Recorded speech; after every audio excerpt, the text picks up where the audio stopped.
Welcome, I'm Ijoma Onyato. Tonight, Federal High Court in Lagos orders the return of $793 million hidden in 7 bags to the federal government's Treasury single account.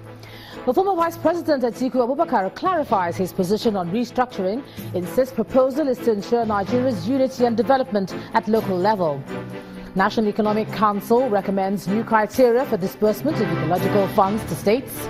And UN raises alarm over worsening drought in North Korea, says children and the elderly at great risk as country faces severe food shortages.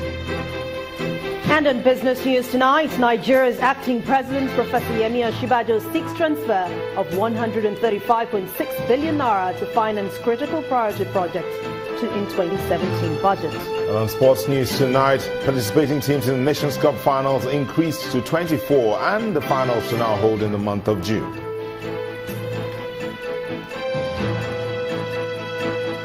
And from Abuja, Senate makes U-turn, confirms the appointment of 8 resident electoral commissioners.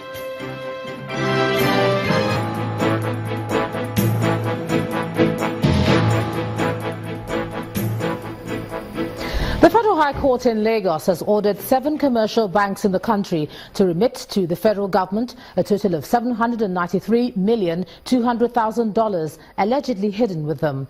The presiding judge, Justice Chuka Obiozo, says the banks have violated the government's Treasury single account policy and the Constitution. The banks are to remit the monies to the designated CBN Asset Recovery Dollar account. The Office of the Attorney General of the Federation had approached the court seeking retrieval of the funds to avoid diversion, misapplication and theft. Now, leaders from various regions of southern Nigeria have continued their search for ways to douse prevailing tensions in the country arising from agitations among various groups. The leaders gathered in Lagos today to strategize on developing a national consensus on the many issues threatening the unity of the country. Restructuring of the nation was at the center of their deliberations, and they say the consultations will continue. We are taught that a communique would have been issued at the end of this meeting, but the meeting was so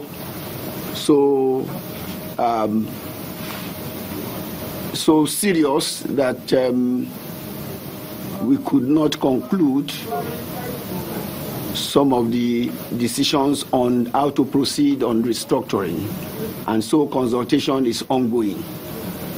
So it is just to let you know that effort is on to douse the tension in the country, to ensure that there is stability and there is national cohesion. From the south and the north, leaders have been meeting and consulting to ensure that we keep the nation stable.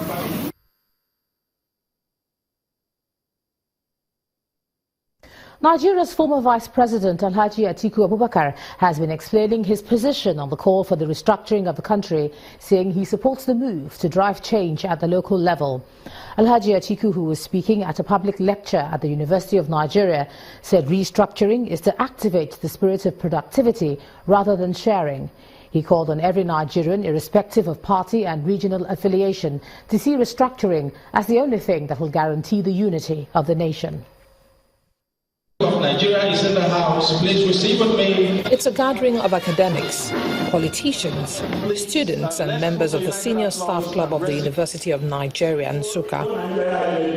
The aim is to dissect a major issue that has dominated political discourse in the country in recent times: the restructuring of Nigeria. All the distinguished members seated. But before the lecture kicks off, the induction of the former Vice President Atiku Abubakar as the life patron of the Senior Staff Club of the University of Nigeria, Nsukka. And I do hope that you will live up to a high expectation.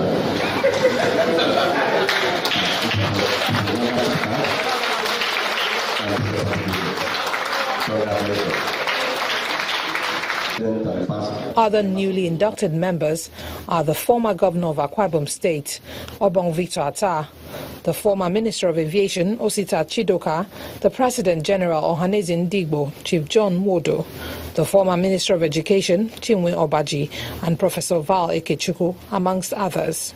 And then comes time for the keynote address by the former Vice President Atiku Abubakar. a lecture organized by the Senior Staff Club of the University of Nigeria. My vision of restructuring will not make some states richer and others poorer. Restructuring is a win-win for all Nigerian states. The restructuring I want to see happen is changing the structure of our country to take power from the elite and give it back to whom it belongs, the people. The chairman of the occasion, the President General of Ohanaeze Ndigbo, John Wodo, also lends his voice on the need to restructure Nigeria. He says restructuring will help create a productive Nigeria. In a restructured Nigeria, in which the people of the area that constitute the federal units have ownership of their resources, Northern Nigeria could become the new Netherlands of the Federal Republic of Nigeria. While the former vice president shares his views about restructuring to include devolution of powers, transferring leadership from the elite to the ordinary Nigerian, and giving more powers to the state in the areas of road maintenance and education, others will just suggest the adoption of the 2014 Confab report. To party politics now, the governors of the All Progressives Congress say they are working hard to keep their house in order and will ensure that the set goals of the party are achieved. After a meeting with the acting president at the presidential villa today, the governors say they are not worried about the antics of the opposition to undermine the unity of the party. The meeting, which lasted for more than an hour, had in attendance governors of Kogi, Kwara, Benue, Ondo, Imo, Zamfara, Plateau, Adamawa, Niger, Kebbi, Kaduna, Ogun and Oyo, and some deputy governors. We came to see the acting president and to talk issues that relate to our party because people seem to have forgotten that the acting president and the president are members of APC. So we've come to discuss issues relating to our party and our government and how to move our party forward. Precisely. Well, there's a lot of issues we discuss to move the party forward and how to strengthen the party, how to make sure that our party remains victorious in all elections.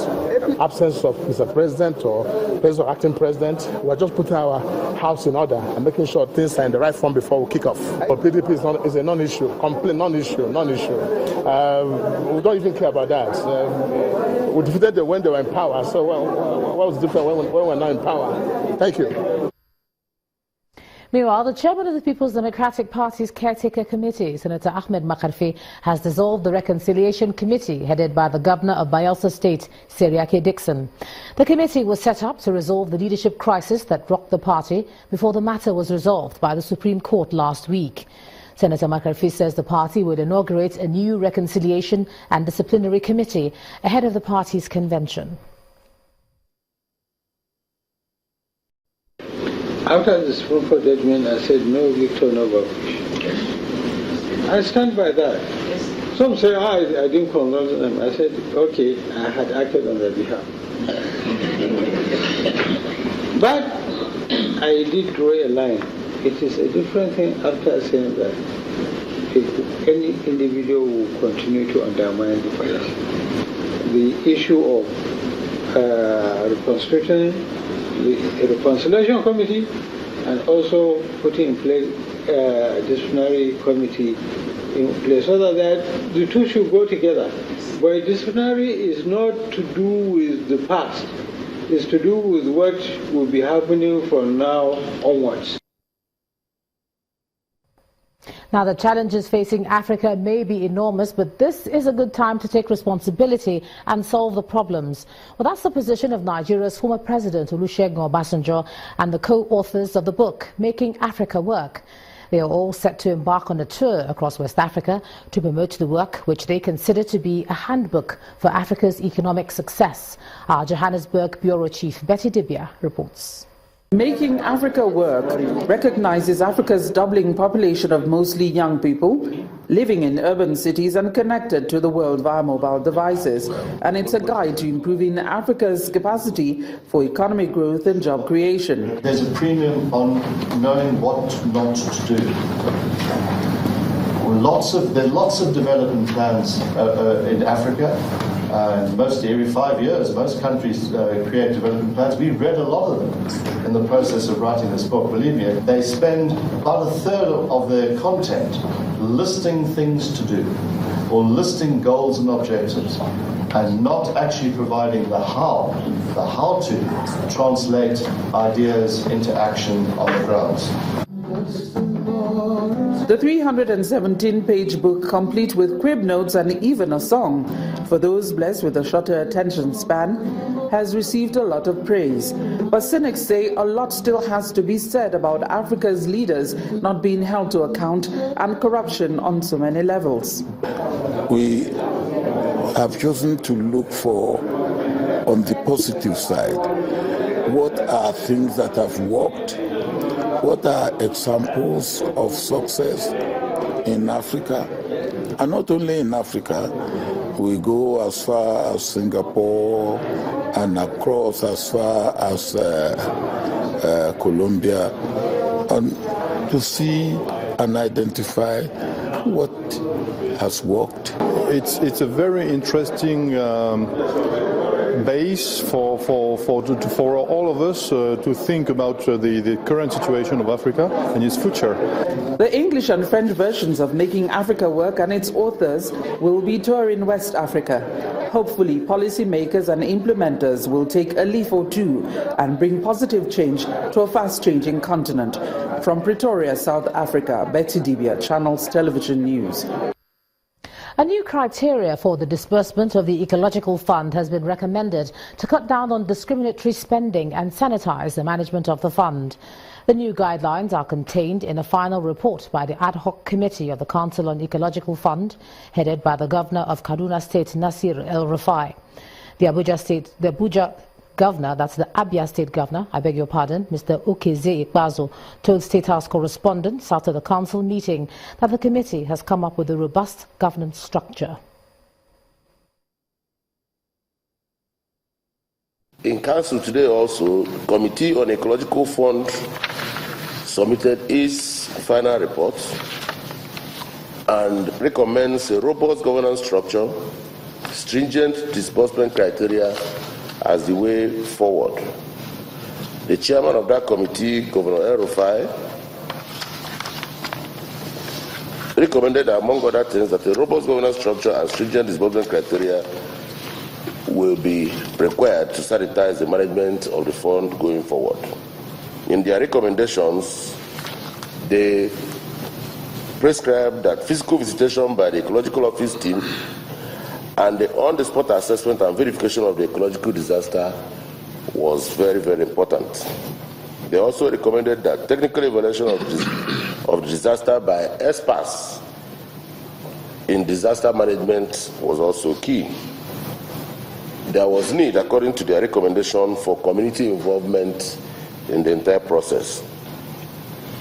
Prior to the disaster, they recommended need for advocacy and evidence to prove that such disaster occurred.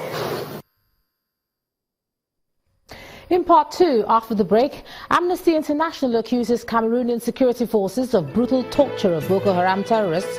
Cameroon False Reports says rights group is a tool of Boko Haram propaganda. That's in a moment. Please stay with us.